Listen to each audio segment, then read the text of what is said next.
What it do, everybody, and welcome to the Boosted Few podcast. I'm Favlam. I'm Short to Fuse. And I'm Excellion 96.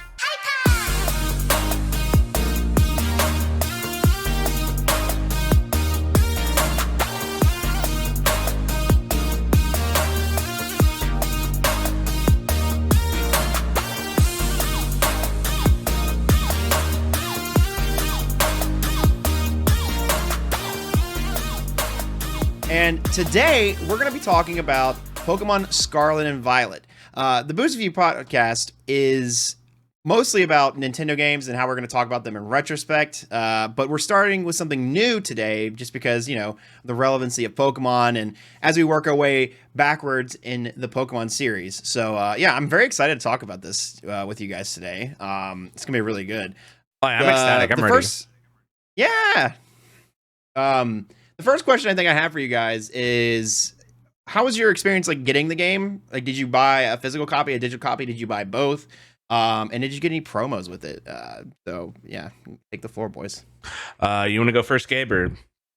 Yep, sure. I'll go first. So I always, obviously PC games, you know, these days, you know, Steam, Epic, you know, blah, blah, blah, all those things. But, you know, for back, you know, growing up, I always loved getting physical copies. That was kind of the move anyway, since, you know, digital purchasing like that wasn't as common, you know, at least with these things. So I went with a physical copy. The one thing for me is with physical copies, for a lot of games, I know I'm not going to hold on to them forever, unless it's like Breath of the Wild or, you know, a Pokemon game. So I always like to get physical because I can trade them in. You know, so like I traded in a couple of my older, I think I traded in Octopath Traveler and another game at GameStop for, you know, for my Violet version. Yeah. And I only paid like $20 out of pocket for it, you know, which I know GameStop, they kind of mark stuff down a little bit more than, you know, you think they should. But I mean, I was never going to play Octopath Traveler again. I got some cool little pins that I totally just threw in my dresser and never going to look at again, but they were cute for the time. And then I think I got a booster pack of Pokemon cards along with the game, but that was totally separate. Obviously, not really relevant to the game, but yeah. GameStop has that like the deal when you keep your membership, you get like $5 a month to spend. So I usually spend that on like a Pokemon card pack. I always forget about that. I also got a physical copy. I didn't get both copies like I did with Diamond and Pearl version. I considered it, but I decided against it just in the end, just because I figured, I don't know, I just didn't do it. But yeah, here's the pens for people who don't know, audio listeners, but love you to death. The pins they're both of the box art legendaries. They're quite cute. They're fun. I've seen other countries and other places have honestly kind of cooler promos. Like they have a little, like I think Target had a little statuette of the starters, which was kind of cool and was kind of neat. And that was cool. And I didn't really have any trouble with getting this copy. It wasn't like hard to get. There was plenty of them out there. Right. Yeah, I feel like that's like nice these days with like new games releasing. You know, I feel like maybe back in the day, you know, like, oh my God, you know, Halo Reach just came out. Like, oh, GameStop's out though. But like nowadays, it's easy to get it. I mean, you know, you can always go the digital route. You know, even though it's, you know, I still want a physical copy. Yeah, whatever, you know. But yeah, sure. What about you, Fuse? What'd you do, man? All right, so I guess I'm the odd one out here. I went both digital for both of them. Oh, okay, interesting. So let me explain my reasoning. I am lazy. I don't like leaving my house, and I just rather just throw money at Papa Nintendo over there and just grab the both digital pack and just have both game immediately there. Honestly, and I may have a different opinion since you guys got the pens and you guys are really excited about those. I was severely let down with the promos for this year because usually I get my game from like Amazon. They usually give us some like a cool little pre-order bonus for any game that I get, but this one they offered 3 revives, nuggets, and like that's it. That's all you get. And like basic in-game stuff you find off the ground. Like literally, you can find like a million of those. And you don't even get like the free 100 Pokeballs or anything like you got with like Sword and Shield when you got those, or BDSP even. So the thing. Yeah, the thing that frustrated me about that is it was like in-game digital stuff that was like really easy to get. Like if it's one thing, I've seen them do like legendaries, in-game legendaries in the past. Yeah. Or like a you know, like a Celebi or something like that. But it was really frustrating to see like Pokemon Center itself have like the worst promo content that came with the game, which was purely digital. You only got the really cool pins or the little figurine or something cool like that if you either lived in Europe or if you went to Target or GameStop. I mean, I don't think Walmart didn't have anything. Target was great and GameStop was fine. But yeah, even the pins though, I mean, I've seen things in the past. Like when I remember going into the store and buying X and Y, and I got a full ass poster, like a double-sided poster. And I think I still have it. I don't know where it is, but that was really cool. So it was like a map of the region, you know. So that was really neat. But anyways, it seems like overall though, besides the promos, the experience of like getting the game was pretty easy, pretty simple, which is good. Right. I got mine in 30 seconds. Yeah, exactly. That's pretty good. That's pretty good. 30 seconds. Okay, Switch download. Shit. How long did it take to download though? Is my question. Obviously, since you had to. I ordered it a couple days in advance. So they got the preload part. Oh took like maybe an hour and a half, maybe. Yeah, nothing bad. And then afterwards, it was ready to go. So right. Well, speaking of afterwards, what was everyone's first impression? So let's say like the first hour of the game. What was everyone's like first hour of the game like?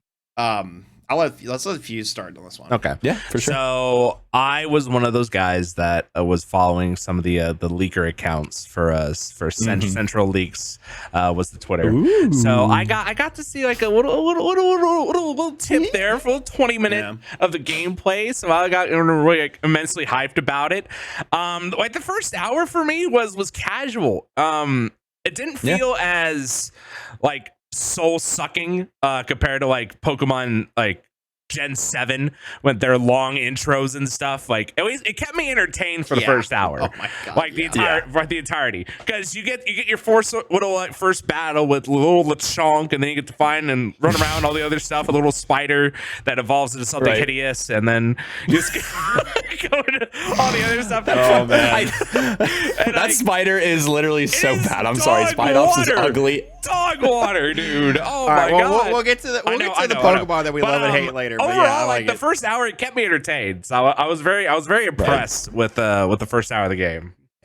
Yeah, I think I would agree with that. I think the first hour is a very good. I think it's like a really good sandbox tutorial. Like that, it's surprising because Pokemon games, especially of recent, are quite a slog to get through for the very beginning. Like at least that first hour, or even more. But this one, it felt like you didn't get cried on, I would say, until like the end of the first hour. The first hour for me was basically from getting starter to when I got to the school, and that was basically took me about an hour to do. And I think it's a very good way of like teaching the player like the new mechanics of like auto battling and and like the new things of how you encounter Pokemon, how you can aim up at them, etc., etc.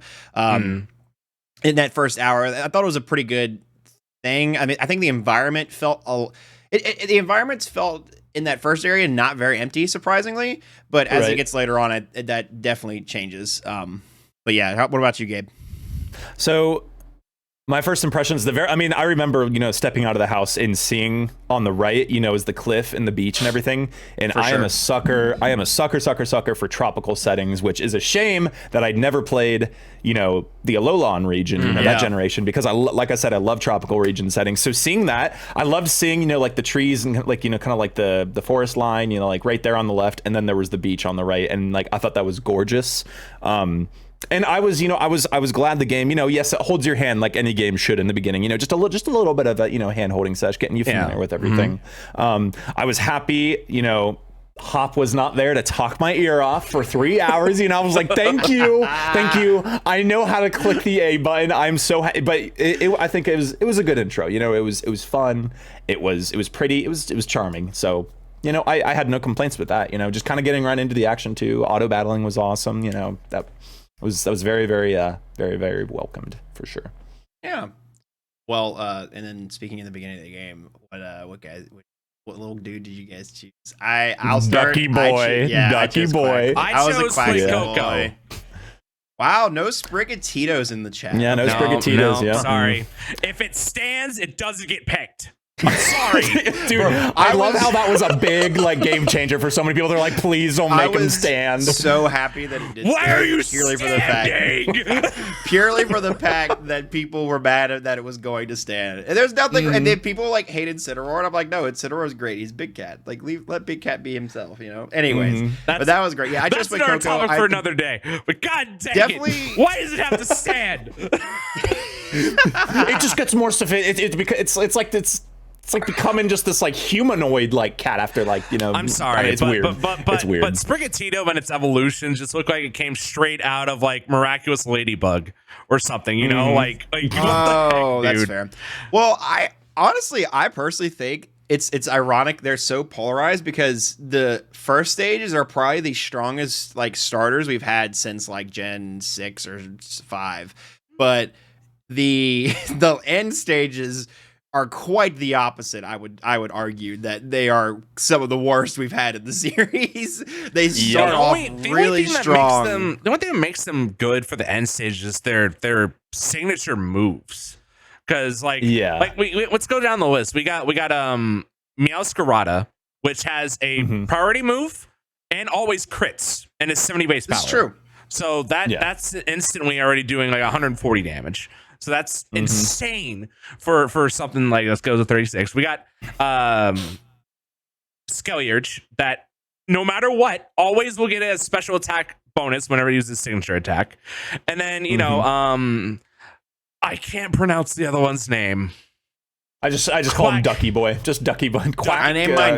I named mine Donnie, so I just call him Donnie. All right. Mighty Donnie. Mighty Duck Dancer gets the gets the one that always raises its speed, which is honestly I think it's the weaker out of the two. Yeah. Or three. It is. But like, well, I would say though, like design, obviously mechanics wise, we can get into more of that when we talk about like the mechanics of this game because they are. I would say there's some of the. That's probably like one of the few like very high points of this game is how good the mechanics seem to be fleshed out / like how much new they introduce and whatnot.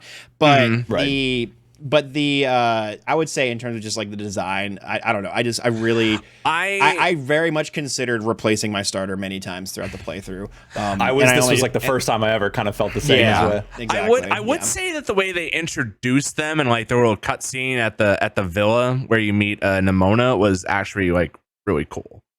I thought, I like that, and that's. I mean, that all their goes with the argument personalities and stuff. So I was like, yeah. And that goes with the argument of like I thought that they were very great in the beginning. Like I thought they were again the first stage of them. They had a lot of personality. They obviously Coco is the bite boy. He bites, and then he quacks. He's the charismatic one that's probably a little overconfident. And you have Sprigatito, who's like probably either timid or just kind of the pretty, cute, like shy pretty, thingy, yeah, exactly. Right. So Yep. it's nice little personalities, and I thought they were fun. But speaking of, I'm gonna skip one, and we're gonna go to because you mentioned Nemona's fuse. What are some of you guys' favorite characters, and like what are some of your least favorite characters? We can talk about anybody in the game. By the way, we all just agree that Larry's the best? Larry is, yep. Larry, please refresh my memory. Which one was Larry? That's the normal gym. Working his hardest out there, okay? He is the salary man of the series. Boy, dude. He is ready. The salary man of the series. Wants his fried rice balls, extra crispy fire blast style, okay? With a hint of lemon. And he just wants to have a nice day. Delicious. Yeah, so Larry is for anybody who doesn't know, he's the technically sixth gym leader. I guess there's no real order to him. For me, I thought it was 5, but like either way. He was like I think he was the sixth one I encountered, so maybe that's why I think of him like that. But I thought he was definitely the strongest gym leader. He's definitely one of my favorites in the cast. Rika as well is another one for me. I actually really liked Nemona, going back to her. I thought she was a great rival. I think she was the good balance of like. So Hop and what's his name from Sword and Shield? Is it Hop and Leon? Or not Hop? Never mind. Anyway, yeah, I thought he was like I thought he was the like. I thought Nemona had the confidence in the air quotes like main character ditziness to her that was like, it was like lovable, but at the same time she Right. was like confident. She could talk the talk. Like her parties and her teams were pretty like stacked, and in the fact that she, honestly, I think she's the real champion of the area of the series. I think I like the way that they kind of incorporate her like that, so it gives the kind of like the you're facing blue at the end of the game vibes. But I thought she was a strong rival. I thought she was a lot better again than the past 3 that we've had. So Yeah. Anyways, Gabe, give us what you think. So, I know, a lot of people I know, of course, loved Arvin because, just his, poor little pupper, was, sick and everything, because of, where, what happened to him and everything. So I thought that was really, really like wholesome when, can we do spoilers? Are we spoilers at all? Yeah, for go this? ahead. Yeah. Okay. This is a spoiler podcast. Right. So obviously when, we were able to save Pupper, that was, heartwarming and everything. And then also when he meets, his dad, but then it turns out dad is not actually, dad anymore. It's robot, and just that whole story. Dad is dead. But Parental dad figure. is dead. That's for, right. For people who may have played Scarlet, it's also the mother. So The mother, yeah. Whatever parental figure your game has, that would be. Yep. It's the same plot line in either one. It's just a different person. Either one can Exactly. step on me. Same, please. Wow. Okay. But I thought it was. I thought it was cool how he was sad, but I feel like I remember him kind of being like, now that he sees dad or mom again, and he can accept that they're dead, and the AI unit or whatever is like, hey, I want you to put me down even if like I refuse once then you initiate the process. I thought it was cool that he was able to come to terms with that, and I'm like, dude, Arvin, like Nimona was cool too, of course. I love how it's like it's a drug. Battling is like a drug to her. It's like the whole like, oh my god, just one more battle. Oh, I need more. That was funny and hilarious and everything. But I think Arvin just had a little bit of the edge on her, and in my opinion, of course, when it comes to would the main agree with that. characters. I stare at Go ahead. I stare at Nimona and I'm like, all right, so that's golden retriever energy. That's right there. That's the manifestation of golden retriever energy. Absolutely. Yep. It's like it's just there. Like, oh my god. Like, I think out of all the rivals, Nimona's definitely like up there for me, just for the fact that like once you get past maybe like the 3rd or 4th gym, she actually start challenging because she has the trustalization. She has like some of the more higher level Pokemon that you can find in the region and whatnot. I just have one thing to say, Nimona. You forgot one hero in the intro, and you never brought him back. Where was your Tauros? Where'd it go? You showed it in the first like 30 seconds of the game and never showed up again. I never thought of that. Never like, you would think seen again. Maybe I think maybe the Tauros, did she eat it? Tauros meat? Maybe she made some fried Tauros meat. I don't know. There's a lot of food out there in the world. This is true. You know what? Let's talk about the sandwich mechanic for a second. Let's just delve into that. Yeah, let's go into that. Yeah, so speaking of the food, so there's food in this game, and one of the big mechanics is that you can stop and like have a picnic with your Pokemon, which is kind of like what's replaced like like Pokemon, and you play with them, and you can like have them all out at the same time and see your entire party. But during the picnics, you can make these sandwiches that give you different types of buffs, whether it's like it increases your egg rate, it increases the odds of finding a shiny, it increases your encounter rate of a certain type of Pokemon. There's like almost infinite, like it's kind of overwhelming the amount of possibilities there are with sandwiches. Like I had to Google a lot of like it's not something that's intuitive in the game at all. Like it does not teach you. It teaches you how to make like pre-made sandwich things. But if you want like to like maximize your compatibility or your capacity out of these sandwiches and like what you want out of them, it's not easy to like do. You get. I mean, I had to literally find like an Excel spreadsheet to explain this entire. And this is why I have not messed with sandwiches at all. I hear all the things and they sound cool and all this, but seeing that animation with the sandwich and just it's just so many things I have to. I can't. It's just bad. It's beyond cringe. It's just bad. It's bad. I'm like, stop. I feel like at this point I'm made enough sandwich that I can give Subway like a really good run for its money. Like I could beat Subway in a sub off at this point. I'm just saying. I can do it. I've made enough shiny sandwiches to go in. Oh, that You could one- be their new spokesperson. Yeah. Yeah. You could be the new spokesperson. Be like, guys. And you're like, oh, we love what you have on your resume. Oh, 100 sandwiches on what is this? Pokemon Scarlet and Violet. Yeah. I can Come on, make come on, any come on, come shiny here. sandwich without losing a single ingredient. There you go. So speaking of the really awful animation that we encounter, so let's talk about performance issues. I know our favorite part of this this. is my favorite part. Ooh, I got a Alright. bone to pick with this game. What was the first thing you encountered, and and also how frequent were your performance issues? And because for me, my first one that I really noticed, obviously the frame rate was there, right?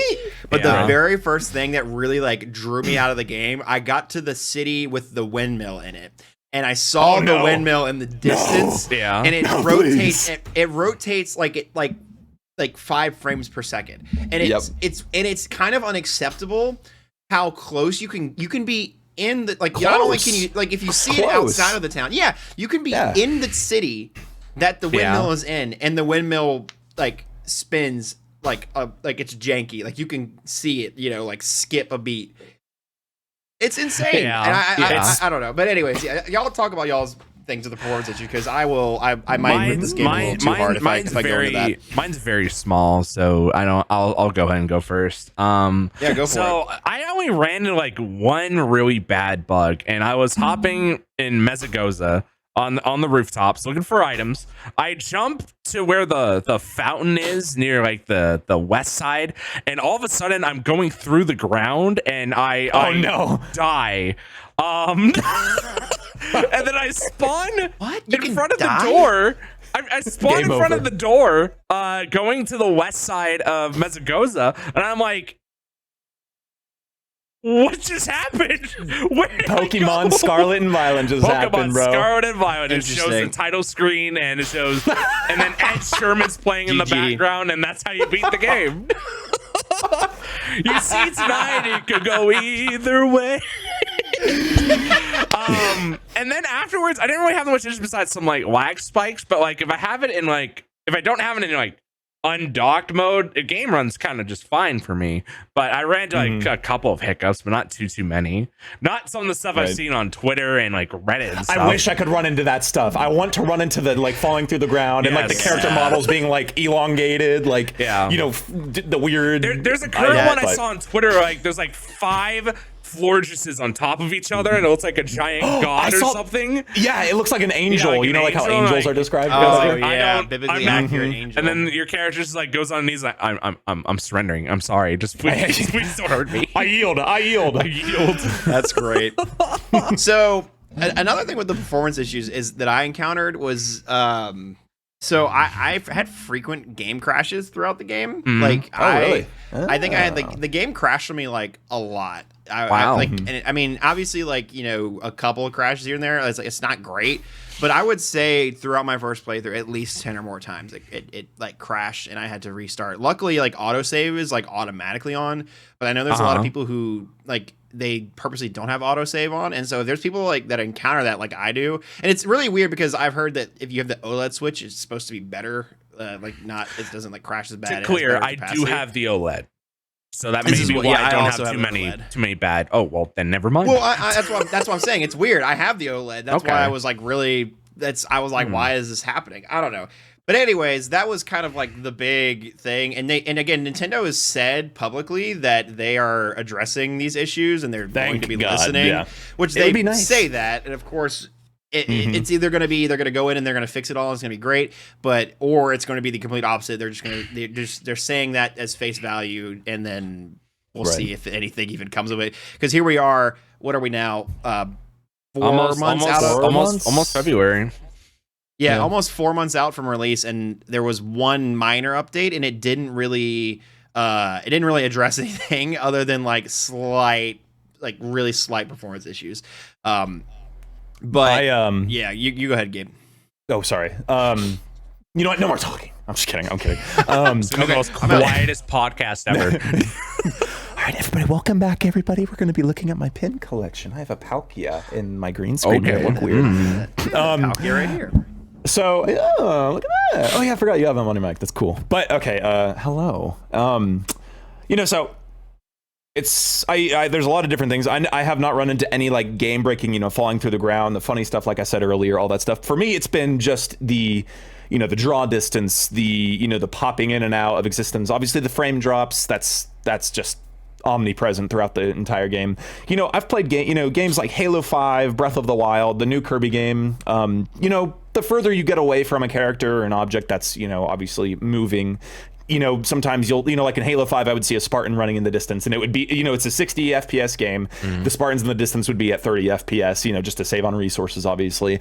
And so it would be weird. It was like, instead of like their legs, like smoothly going, it'd be like that. And me and my brother David, we were like, like, whoa. And then we found out, that's to save on resources. Breath of the Wild, when you go into, like Korok Forest, that's like, the popular one. Frame drops because of all the different, like greenery, everything. Kirby Forgotten Lands, kind of same, thing as Halo 5, where the further away you get from a Waddle Dee, it, kind of moves, slower, things like that. But, I understand that.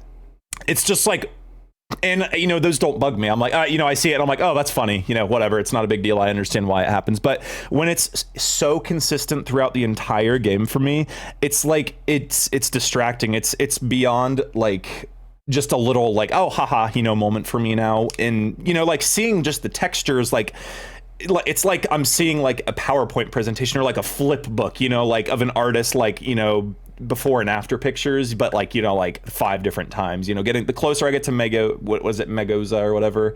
I forget all the names of the cities. Yeah, Megalovania. I don't know. But it's just, it's crazy. It's literally like it's like polygons, like from like Mario 64, seeing these things, and it is so distracting. And I know it's because obviously it was rushed and not polished, and I totally understand that. But I think I'm not asking for the game to be gorgeous like Elden Ring at max settings, but I'm saying it should maybe look a little better. And like for a game like Pokemon to be like that, like I think it's a little unacceptable when it's that bad, like. Well, and I would say, and I'm not trying to defend Pokemon here at all.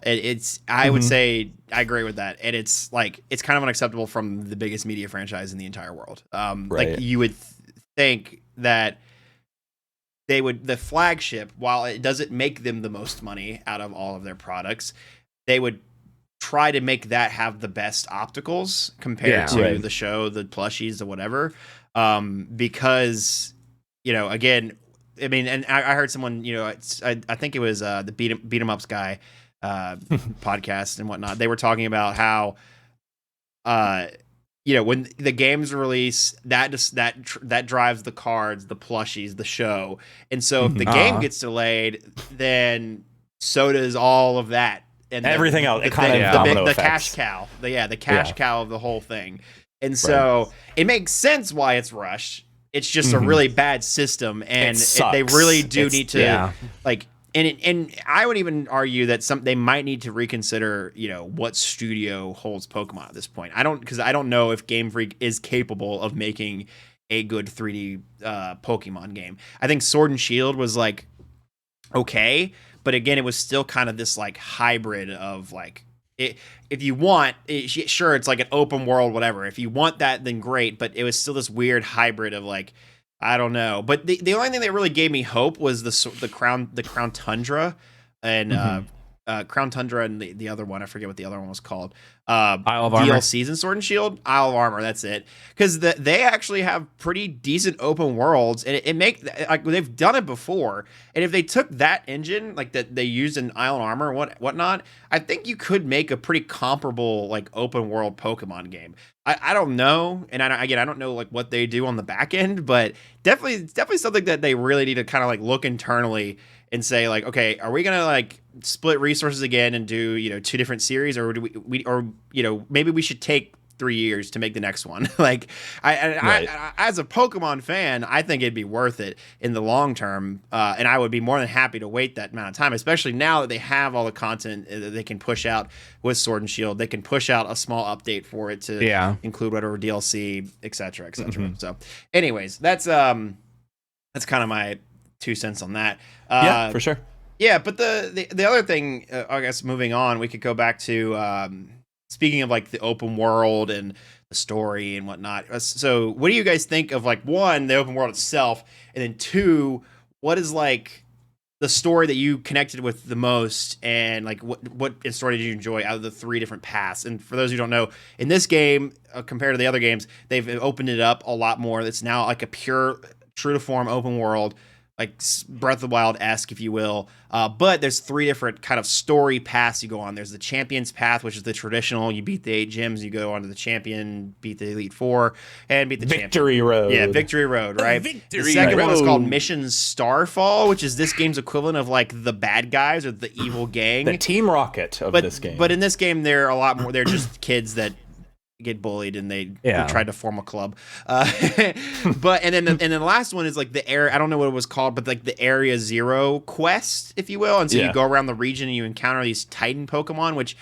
those in themselves, like, they're fun, but you don't encounter them like anywhere else, which I thought was a little strange, especially in the past generation or in the past game from Arceus. We were introduced to like alphas and alpha Pokemon. So yeah. So anyways, that storyline kind of leads you into the Grand Crater, which we can talk about after we've kind of picked which story we like the most. Yeah. So I'll throw it to you to you, Fuse. Go for it. Okay, so one of the things that I like about the open world concept is the fact that they've pretty much set the bar that finding grass encounters isn't a thing anymore. Everything that you see firsthand is literally in front of you and out in the open, which in my opinion I like, but I know for some of the shiny hunting aspects, for some like the ones that want to find like that 1% chance of getting the 1% shiny, so we'll be a little bit harder, they may not appreciate it. But for me, being a Nuzlocke, I like to openly see what my potential targets are to add to my team, which I'm always I'm very ecstatic about. I do like the fact that they kept the outbreak mechanic from Legends Arceus, so you can daily get something like rarer or have a better chance to find something shiny. But could we just stop having daily Flittle outbreaks? I hate Flittle so much with a burning passion. You don't like Flittle? I hate Flittle. What about so much. Rufflet and Flittle? Yeah, Rufflet, and Flittle. and Psyduck. Yeah, Bronzong. Psyduck. Oh boy, gotta love it. It's definitely fun. not optimized in the slightest. No, it's not. Like literally, Yeah. like Flittle is everywhere. Like I hate it so much. Personally, if I had to pick Palmy. And Palmy. But Palmy I like though. Palmy's cute. Palmy's cute. Yeah, Palmy is cute. Yeah. But if I had to pick like out of the three storylines, I do like the fact that you have three choices and then you can take either one in any order that you want to do. I like the Titan fights the most for the fact that that's how you get the Herba Mystica. We know it means HM. What are those? We know what it means, whoa. HM. We know what it means. Fighting all those guys to get all the powers and stuff. I was like, yeah. That's right. So for anyone No who more doesn't know, barrels. the barrels. Titan fights, each time you beat one of the Titans, you get one, you get to travel the world on a bike, right? Like your legendary box Pokemon is Or a bike. run. Or run. So each power, or each time you beat a Titan, you get like an unlock or a power, so you can like glide or climb the mountain or jump higher or run faster. It's basically they're all upgrades throughout the. So that's like what the point of that story is in the end, is you get a bunch of upgrades for your bike and whatnot. So, but yeah, continue. I like the Titan one the most, and then Victory Road. Honestly, I didn't like the Starfall one. I didn't understand it because they didn't do anything bad. What they do, at the start, they tried to bully someone to join their organization. That was it. Did they do anything naturally bad? The justification was they were delinquent. So delinquent meaning like they just straight up didn't show up to classes anymore. Oh because no! They were because they were being bullied. And the game's over. That was that was it. That's all they did that was wrong, really. And I guess you could technically make an argument that they were part of gang activity, but they didn't really. They just made these, which kind of impressive if they are like 10 to 15-year-old making these giant bases that are the size of the cities in the region. Yeah. It's kind of crazy, but I didn't think Game Freak had the potential to make a team organization worse than Team Skull, but they did. It just keeps. I've heard bad stuff about Team Skull. I've heard bad stuff about Team Skull. The bar is in hell, The bar is in hell. In Satan's wine cellar. Yeah. He is tripping over the bar. What happened to Team Rocket, like, trying to control Pokemon and stuff, man? Yeah, I know. God, it's just so. Or blowing up a building or a lake. Yeah, literally, like the lake, bro. It was like some you had like terrorist activity, like I know. in That was like- Valor They Lakefront. made those Magikarps homeless. All right. But come Listen, on. Magikarp, worthless, all of them. Yeah, just Worthless. flopping on the all ground, defeated. I want a nuclear bomb. Magikarp. Magikarp. I want a nuclear bomb to go up, and it just has all of the Magikarps from the lake just spraying we across. bring Like you have you have the shock wave coming away, and just like you just see a Magikarp fly by your Yeah, on your windshield. Bring back the giant cannons that start wars again. Like, True. sorry, I kind of Anyways. rolled a little bit. Let's go with like Gabe and your guys' opinion of the story. Well, yeah, Gabe, tell me about your pages of the story. Like, what storyline did you find the fair? I mean, me personally, I like the Area Zero stuff a lot. So, and I kind of the same line as Fuse. So, anyway, but yeah, go ahead. So for me, it was probably Victory Road. So the whole gym Okay. leaders. Yeah, I like the others. I like the others. My least favorite was probably Star. Team Star. Not saying it was terrible. I still liked it. I still had fun with it. Yeah. Well. Oh, pucker up, princess. I'm about to smooch you.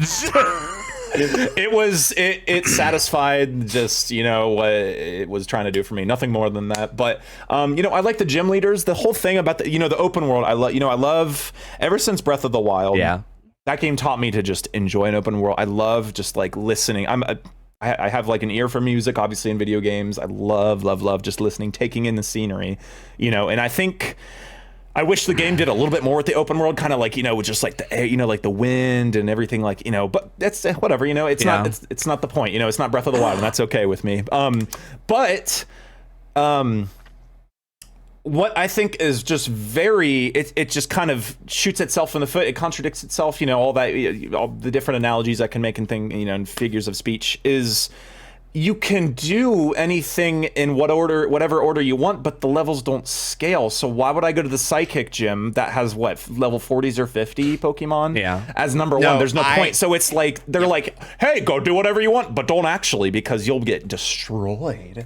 Yes, and that's something. Yeah, I had a problem, which is why that's the only reason why the Champions Path story is not my favorite, because it brands itself as a complete open world, but it doesn't work that way. You end up.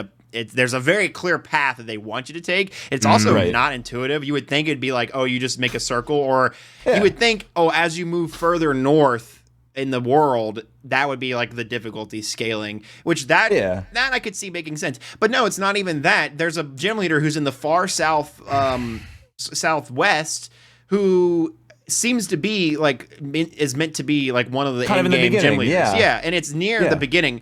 To be fair, there's a big cave that's like there that stops you from even getting to her, or makes it hard to get to her. But it's still in an area that is like near the beginning of the game, and it's very easily able to access after, I would say, most people's first gym leader experience in the Olive Garden area. Yeah. Small live. Yeah. But anyways, all the buggos. but I agree. I mean, the mission, I think the Starfall story was definitely the weakest point. I think Penny's music is the best, though. Penny's music was really good. And that's something else I would.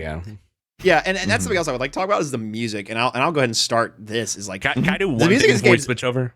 Oh, no, go ahead. Yeah, go ahead. So Gabe mentioned something earlier about how they could have done more stuff like the wind and like the rain and stuff. I thought it was really funny when you're in the bug area and it's like a storm happening and Igglybuffs go flying off into the distance because they can't. That was funny. So That was really good. I was like, I thought it was a glitch. I thought the experience was a glitch. I was like, I thought it was, but no, it's intended. What's happening with the Igglybuff? Where's it going? Yep. I wanted to It's intended. Wait, in Spidops on trees, like if you get close to them, literally they jump down and they're like frozen. They're like so stiff. They're like, ah! Like I think that was literally the funniest thing. And they're not even fast. They're floaty. They're like bad. They're like, do you ever feel like a plastic bag? You ever feel like a plastic? Okay, sorry. Let's go back to music. Oh my God, you did. I didn't know you were into Nickelback. Whoa, dude. This is how you remind me.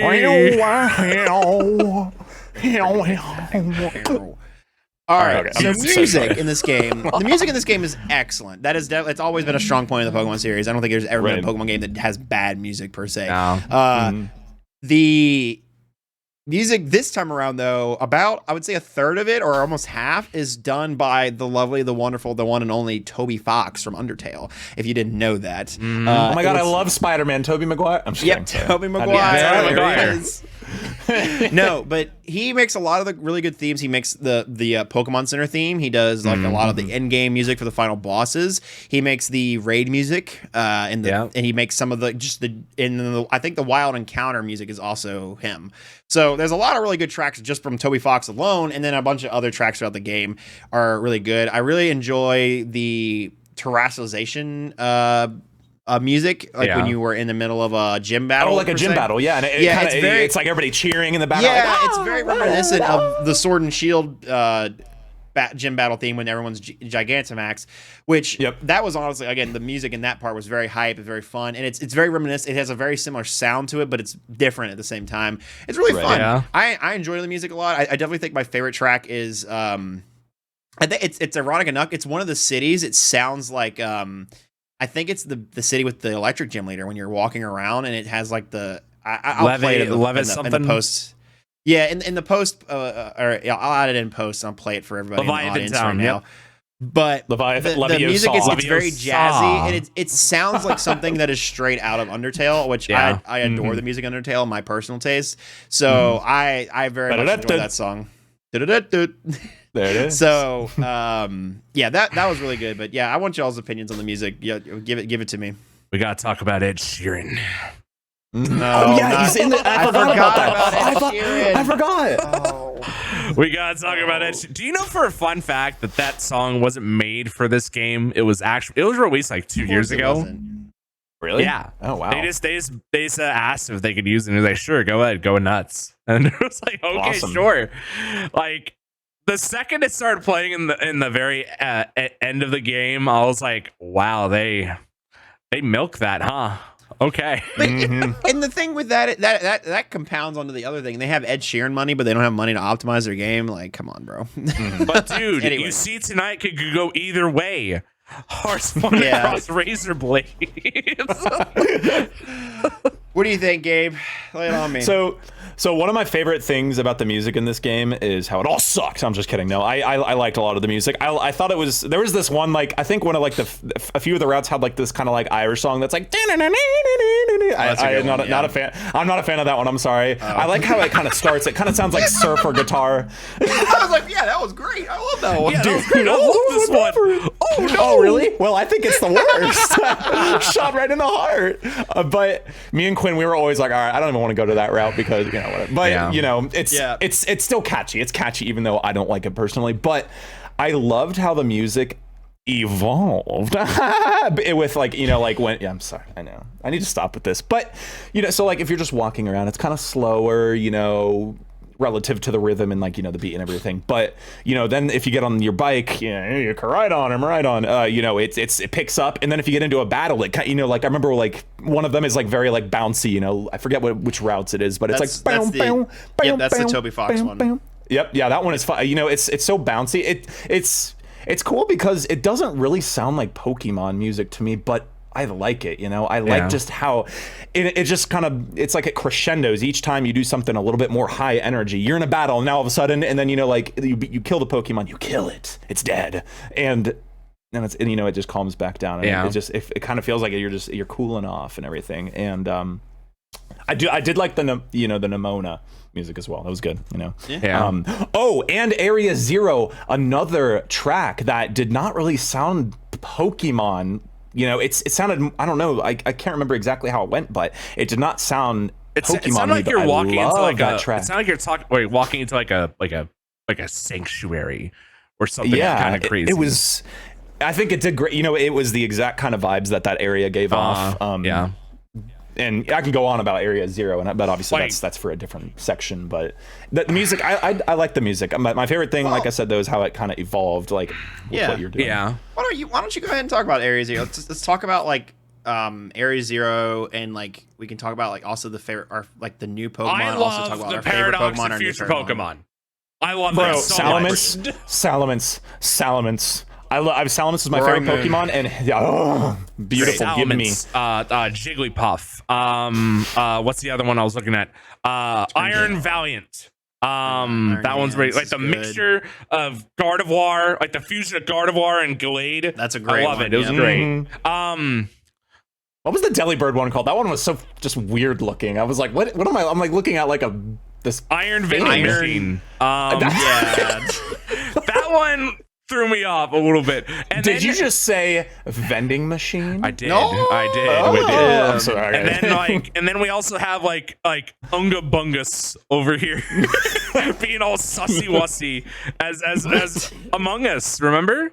Among Us? And I just cosplayed as Among Us boy. God, I was like, huh? Yeah, you got Unga Bunga over here looking like with those little like flaps in there, having like little beak action, like he's about to like, you know, like. But Beautiful. There's like the thing I don't agree with for just the naming of them. Like, I'm not saying that like having like iron whatever is fine and all, but then we don't have like the same naming mechanic for the Paradox ones. They have their own like unique name. They have like Great Tusk, Roaring Moon, Screamtail, but all the future Pokemon have iron in all their name in the front. So I thought that was kind of weird. I found that to be really inconsistent. Like they gave everything something, or like it was a two word phrase for each of the past ones, but the new ones, it's for everyone that doesn't know, it's literally Iron Hands, Iron Valiant, Iron this, Iron that, Iron Among Iron Us, Mom, Iron Dad. Yeah, yeah, exactly. Out of all of them, that was something, but I definitely agreed with you guys. I think there's definitely some of my favorite Pokemon that have been added to the series. I think they're very creative. I think it's a great addition. I hope that like if they have DLC or they have something else, that there's going to be a lot more of these kind of Pokemon, or an ability to kind of go and see them in the wild. Because really, right now, the only place you can encounter them in is the Area Zero, which Area Zero is technically post game, if you will. It's technically the end of the main Area Zero story, but it's this giant crater that is in the middle of the region that you're not allowed to access until you've basically completed everything else in the story, Team Star, Team whatever.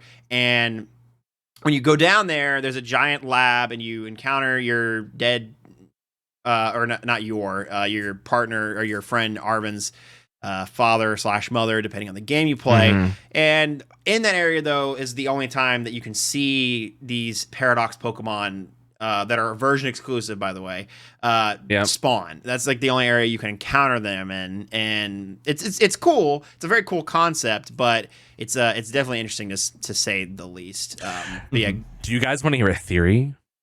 Give me a theory. A game theory. So I've seen a lot of connections between this game and the Kalos region. And if you know that you're doing the final battle, that room that you're in looks almost identical to the room that you're doing the final battle with Lysander in Gen 6.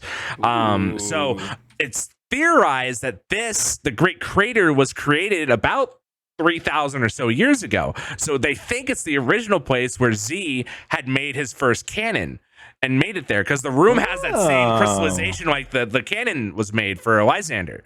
So they think this is where the original room is from, and thus, if that's the case, this is probably why there's like a decent energy source there to make terrestrialization happening. But I think they're going to touch that more in the DLC, because there is rumored about the last, because there's Koraidon, there's Miraidon, there's one more that was said in that book. I think we're going to touch more on that in the DLC part. But I think that's the theory that's been going on, is that entire place was where the first, either the cannon was shot or it was fired to make the cannon happen. So I think it's really cool. Oh, sorry. Go ahead. No, you're good. Go ahead. So, do you guys want to hold hands real quick? Okay, but so I love when game devs give just do little nudges, even if it's not technically ever confirmed. Oh, that's actually the same room with the all that. But it's cool when they do stuff like that, because it another Breath of the Wild reference. Can you tell I like that game? But those were a little bit more on the nose in Breath of the Wild, like Ranch Ruins in Hyrule. That's obviously Lon Ranch. It's it has the big, oval, horse, fence area. If you go to the fishing village, there's the, that kind of tall, skinny tower from Wind Waker. Yeah. and just things like I think that stuff is just it hits you right in the nostalgia, and it hits you right in the cool, like it connects the dots. And then the goddess statue from Skyward Sword, that that's we can talk about that in a Zelda thing, but that's what it always makes me think about stuff like that. I think it's so cool when game devs do things like that. Between sorry, I keep interrupting you, Austin. Go ahead. No, you're good.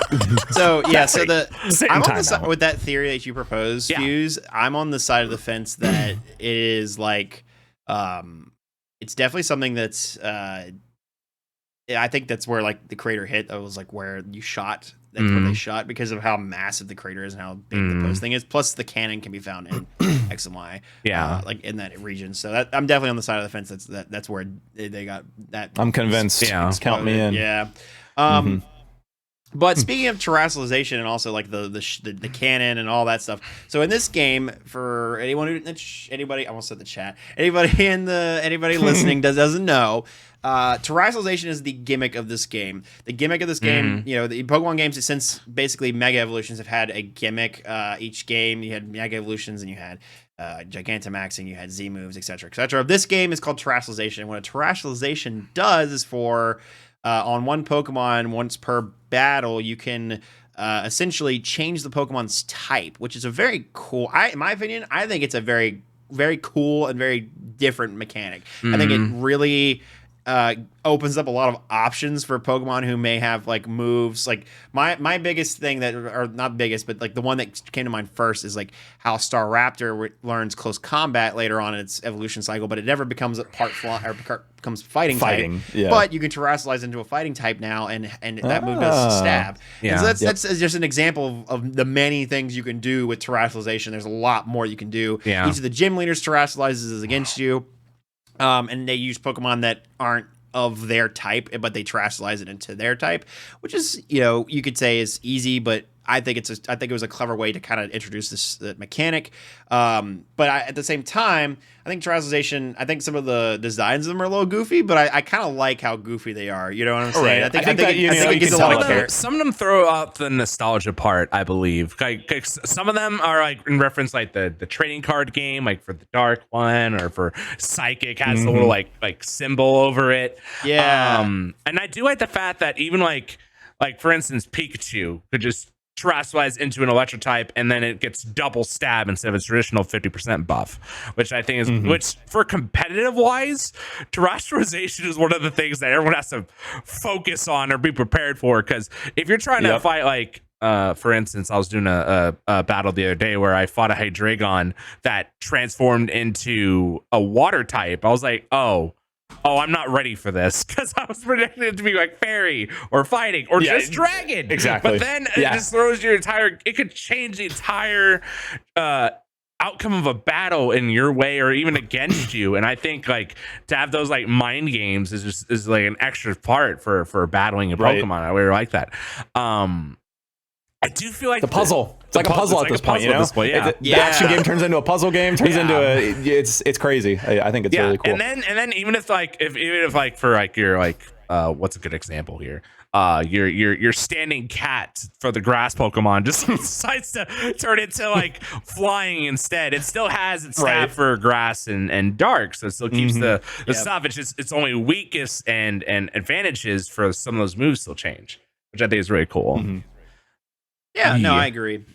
Well, and that leads me into like the mechanics of this game, which I mean, the mechanics overall I think are very solid. And I think they're some of the most advanced in the series.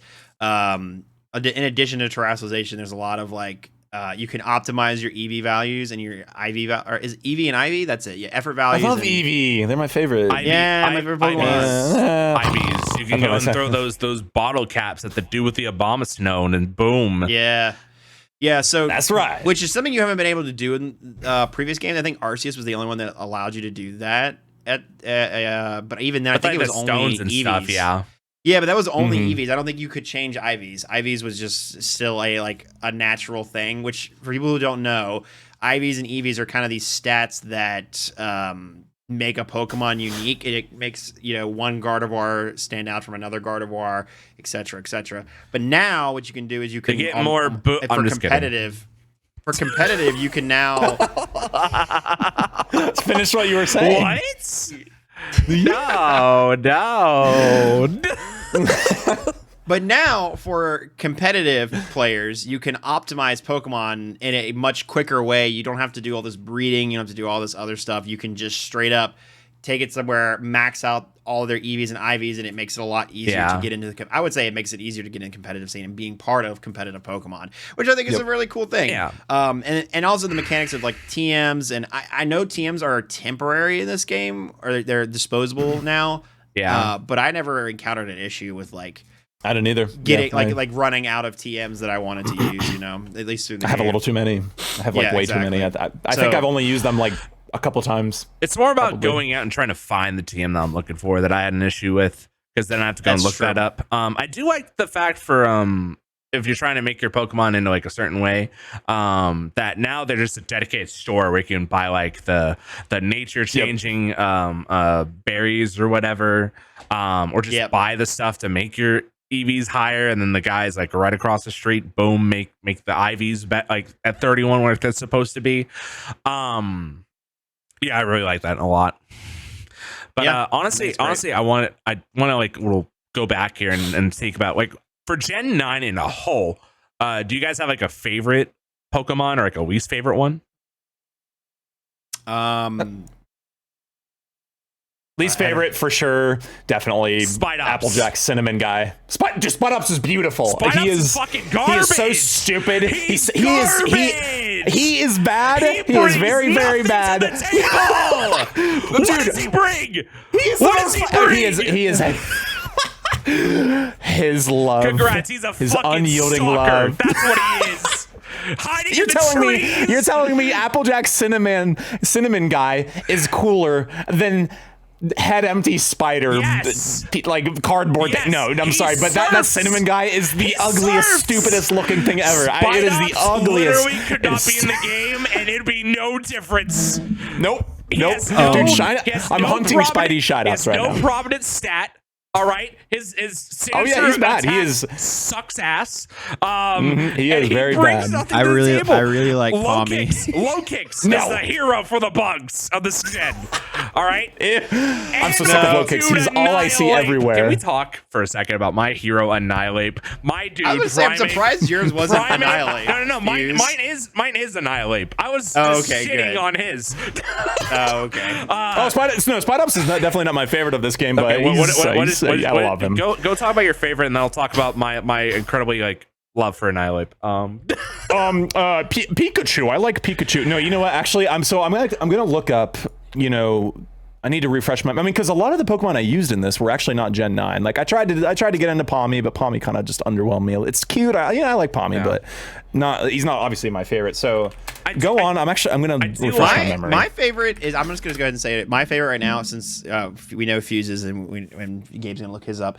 My favorite 1000% is Cerulege. Both of the Cerulege evolutions are really good. Yes, that's a good one. Cerulege I consider more my ace in my starter than I do my actual starter. I just Cerulege is this Pokemon who is like he's a ghost fire or he's ghost psychic depending on the game that you play, and he just has really good stats. He hits like a truck, or whatever, and they're just a really solid Pokemon, and they're also really well designed. They look like these Mega Man-esque.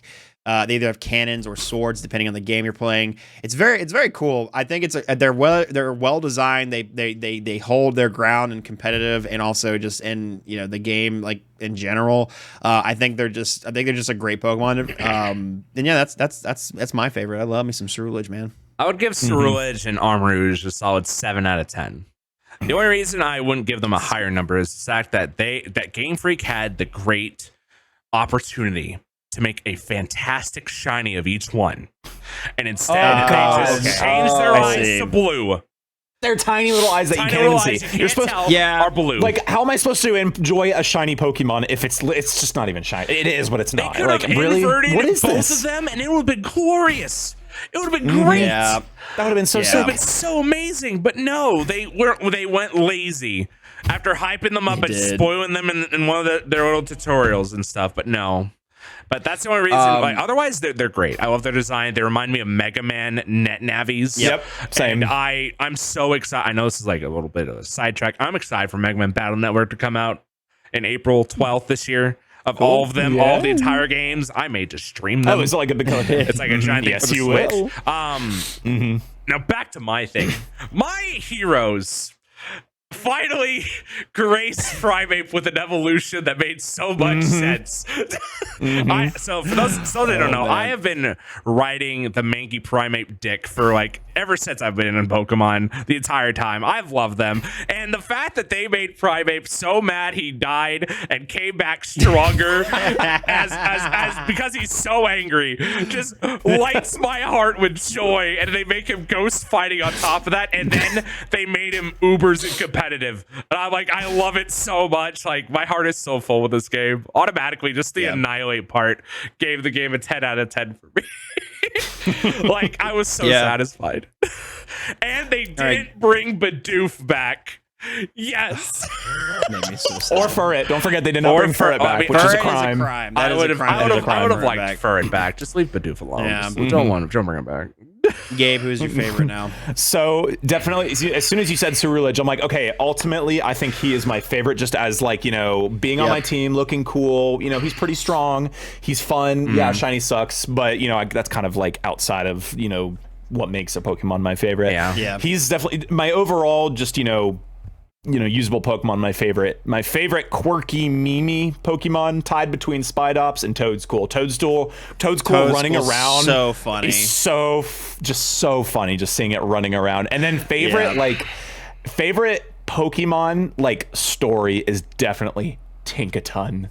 Can we talk about Tinkaton and its hammer? That is just like when I heard that and like the whole like, you know, literally is cute. Literally it commits war crimes. It literally commits war crimes. It's just Tinkaton's the only reason we don't have Corviknight transportation. That's right. For those who know, the Pokedex entry of Tinkaton is it takes like stones and it literally like targets Corviknights, which is another Pokemon in the series that was used to transport people around in previous games. But now the reason it doesn't have fast travel with Corviknight is because the Tinkatonks will hit rocks into the sky and knock them out of the sky. It's like it literally commits for sport too. Yeah, it's for fun. Just for fun. It literally says it does it for fun. They're it's hilarious. Steel It's bird wonderful. bully Pokemon. That's all they are. Yeah. And then guess what? What is the shiny Tinkaton? Shiny Tinkaton You guys know what it is? Brown hammer, and that's because of shiny Corviknights. Exactly, which that is just, and they are so self-aware about that. They knew we would love this. They knew it would be hilarious, and I'm so happy they did that. I think that's just awesome. I think an honorable mention for one of my favorite new Pokemon, Clodshire. I think he's. Oh my god! Yeah, how do we Clodshire? He's head empty. Nice little boy. Head empty. Clodshire, I'm so mad. He's such a nice little boy. I do enjoy what's one of the other one one of the new ones I've enjoyed a lot lately. Relor. You love Relor, poop roly ball guy. I love Pooper. Pooper's my favorite. Oh god, not the Relor. What was I gonna say? Farigiraf. I thought he was like really cool. Oh, yeah. Like it's nice they gave Girafarig, like some of the older ones that I was like kind of like were good, but like didn't really have like a good place to fit in anywhere, and they gave him like a little touch up and these little cross-gen evolution things. Like, yeah, let's go with that. But it's Girafarig dressing up for Halloween is what I see it as, you know. Yeah. It's going trick-or-treating. Well, on that note, I think it's time to give an overall rating, and then we can kind of talk a little bit. We can spend like maybe 10-15 minutes talking about just like what we've been playing outside of this game. Okay. But I do want to say, all right, so let's try to let's start with like just 1 out of 10, 1 being unplayable, 10 being like it's a masterpiece, it's Elden Ring, it's Breath of the Wild, whatever. Right. So like, what would you guys? Let's start with Gabe. What would you guys rate this game out of 10? And also, if you say, would you suggest one to the listeners? Would you buy it? So I hate to start off with the whole performance issues thing, but since it was such a reoccurring theme that was practically throughout the whole game, it's very distracting, and it actually did affect the gameplay a lot. Like when I was trying to shiny hunt a Vaporeon, you know, like I was in the lake, and like the FPS drops were crazy, and I would always, Veluza already wants to just dart at you like a missile, and I kept getting hit by those guys because I was hitting like 15 to 20 tops in the water and everything. I had to like keep myself pointed down looking at the water in order to like get max frame at that point. It really does affect the game a lot. It's so just jarring, and it really I want to see a Pokemon game that is gorgeous. In this game, it has pretty colors, but those pretty colors are scarred by the unpolished mess that it is. And I hope we get, you know, some very, very much needed, you know, like updates to fix those issues. So right now I'd say, you know, but I'm having way too much fun. This is my first game shiny hunting. So I know shiny hunting isn't exclusive to it, so it's not like that really affects it as much as the game itself. But, you know, as of right now, I'd say it's, you know, to me a 7 out of 10 as of right now. If they fix the issues, it can definitely hit to like the 8.5 territory for me. You know, but 7 doesn't mean I hate it. I like the game. It's fun. I really hope it can get fixed a lot. Do I recommend this to Pokemon fans? Yes. If somebody wants to start getting into Pokemon and they're like, should I get Scarlet and Violet? I'd be like, you should play, you know, like, I don't, you know, try a different Pokemon game first. You know, if you're okay with playing older games, you know, I wouldn't recommend this to somebody who wants to get into Pokemon right now as like their first Pokemon experience, unless they're very easygoing and they just truly don't care about, you know, like the game's performance. But ultimately 7 out of 10 as of right now. Fun. It's good fun. Yeah. All right, Fuse. All right, Lay it on us. all right. So putting my extremely high Annihilate, you know, support on the side here, I would say I would give a little bit more of a different opinion than what Gabe just gave. I believe that for a first timer, this would be a good game that holds their hand enough, and it gives them the free experience to enjoy any aspect of how they want to go about Pokemon. They can go fight all the gyms that they want to. They want to go talk about all these subpar bad guys apparently over here to the right with the Team Starfall stuff. Or if they want to go fight giant Pokemon and just collect a bunch of Pokemon or shiny hunt, they can do that too. Performance wise, it definitely needs its tune-ups. Like have you ever, I don't know if you guys have, but I've been trying to shiny hunt in Area Zero and trying to find a shiny Sandy Shocks in that glaring light in Area Zero is near impossible. The lighting is so crazy there. It's always sunny. It's crazy. It's always sunny. It is. It is. For sure. So for those aspects, it definitely needs its tune-ups. It needs to fix its performance, because I know I didn't have too many bad performances, but I'm not the only person that's playing this game. But with the cross-gen evolutions, the story I got behind, I didn't get bored with the story. I haven't gotten bored with the game, and it's been out for 3 months or so, or around that timeline. I'm not really sure. And then Annihilate.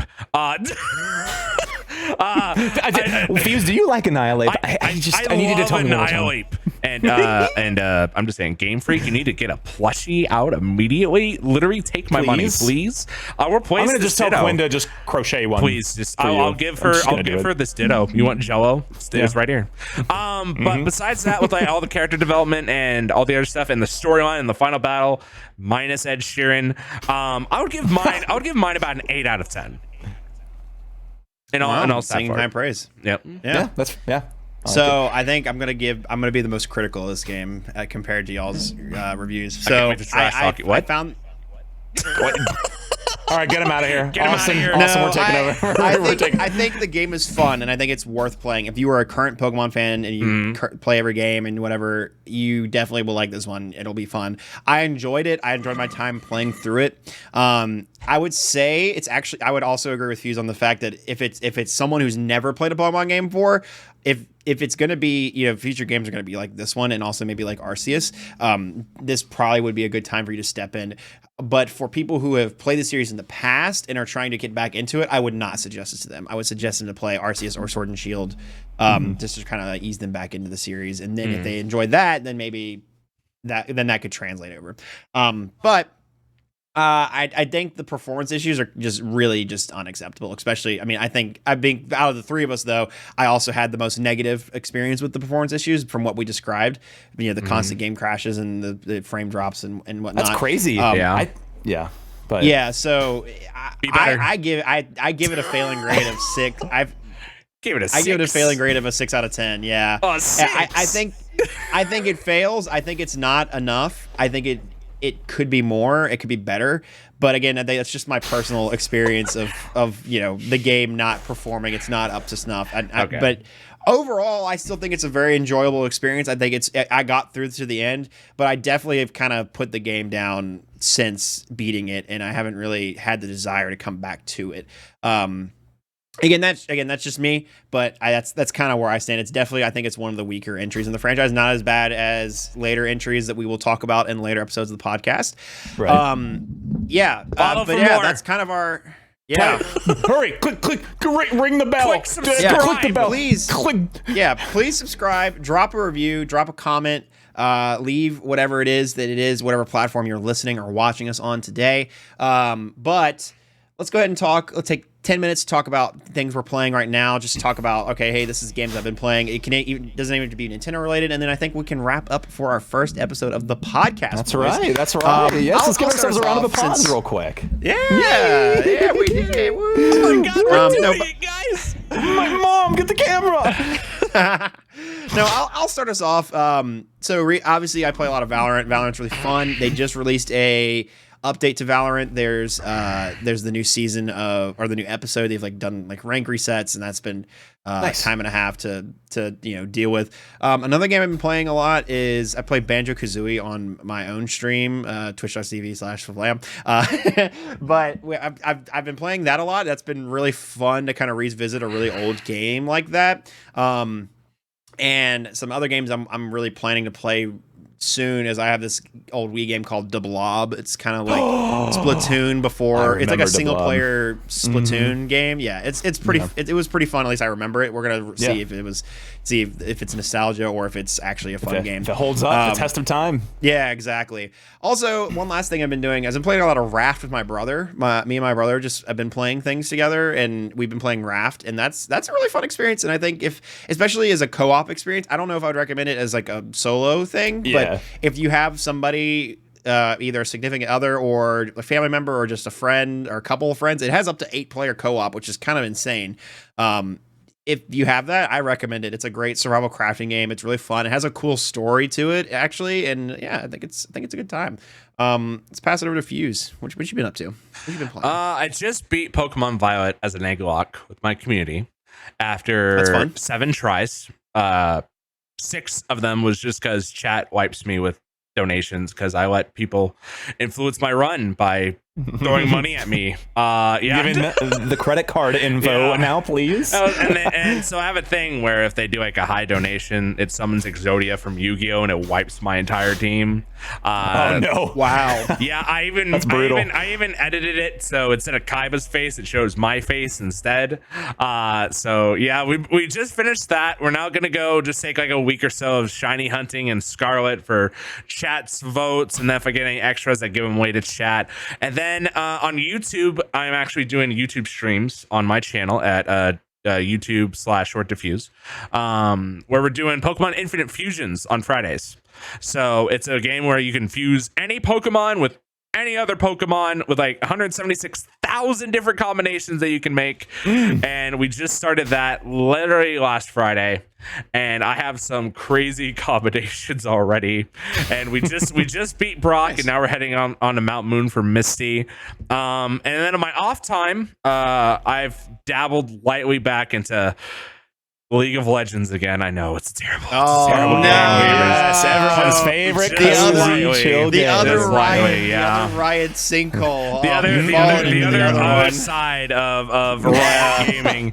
And besides that, Salt Fest. I also am gonna be buying One Piece Odyssey that just came out because I'm a huge One Piece fan. Yeah, I've heard really good things about that. I'm a huge One Piece fan. I've been since it was released, so I haven't had to spend 3 months catching up or anything. I've always just been caught up. So I'm super excited to start playing that once my paycheck hits, I think at the end of next week. So I'll be buying that on Steam and playing on my computer for my free time. And then I'm looking out for, like I was saying earlier, the Mega Man Battle Network collection series that's coming out on the Switch in April. I'm super excited for that because I spent so much time playing those games as a kid, so I'm super excited to get that because they're updating them too. I was like, yes, it's gonna be so much fun. And then in like 2 months, we're also doing our Mario Party thing in March with a lot of us guys over here live with a Flam and stuff. So I'm super excited for that one too. That'll be really good. Oh yeah. All right, Gabe, give it to us. So I'll start with on stream. So over at twitch.tv/ExcelEon96. That's Microsoft Excel Ion 96. There it is. Microsoft my comfort Excel game is Lion. Lion. Don't forget. Some people put extra L's there, and I'm like, no. Reverse 69. Reverse 69. That's right. You're rubbing leg and head together. I don't know, something. You can rub my head anytime, Gabe. Oh my God! Come here. I got. Listen. Wow, We're getting this is quite beautiful intimate on the podcast tonight. Hey, everybody, how you doing? We're having a nice chill night here. But so on stream, comfort game that I like to stream a lot, Breath of the Wild. Love the Legend of Zelda series franchise. I've been, and like I said earlier, I've been getting into shiny hunting lately. So I've been kind of doing that, dipping my feet into the whole shiny hunting, on Scarlet and Violet here on stream. That's pretty fun, and I think it's because it's a little bit easier now, which I'm okay with. I know some people don't like it, and that's totally fine too. I understand wanting to spend years to find one Pokemon. Godspeed. Off stream, I give myself whiplash from playing car driving school simulator on the Switch. It is the funniest, worst fun game you will ever play. $15 on the Switch. I watched Game Grumps play that game one time, and I'm like, I need to get it. But in all seriousness, somehow I found my way, back onto Call of Duty Modern Warfare 2. Fun game. Turn the brain off. Just have fun. Master Chief Collection. Grew up playing, Halo, Pokemon, Zelda, stuff like that. So I'm, playing multiplayer and campaign alike, on Master Chief Collection. So much fun, nostalgia-wise, and just, it feels good to play that game. Yeah.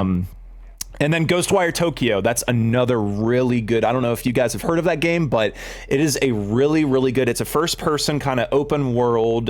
It's one of those games where you unlock more of the map by, going kind of, there's not towers in the game, but it's different. You unlock more of the map by cleansing shrines. It's obviously in Japan, and you have these, your main weapons are like your wind ability, your water ability, fire ability, and then you have a couple other things, and Avatar, it's very addicting.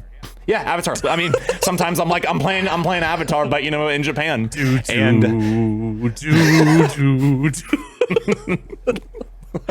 But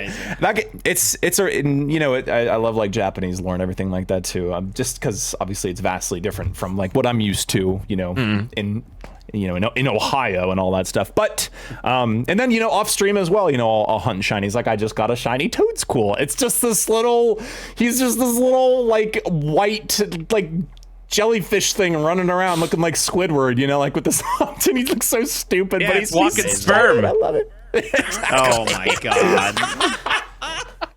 That's literally what me and B said as soon as we saw it. We were like, oh my God.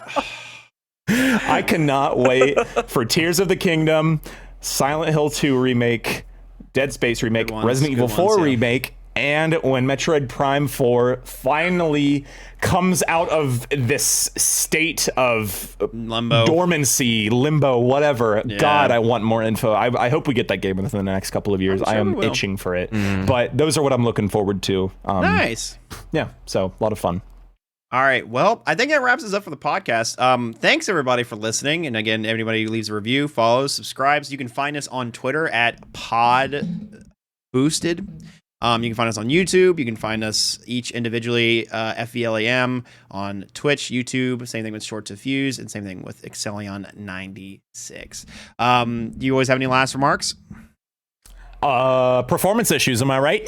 I'm just kidding. Spot up sucks. Amen, bro. And that life is even worse.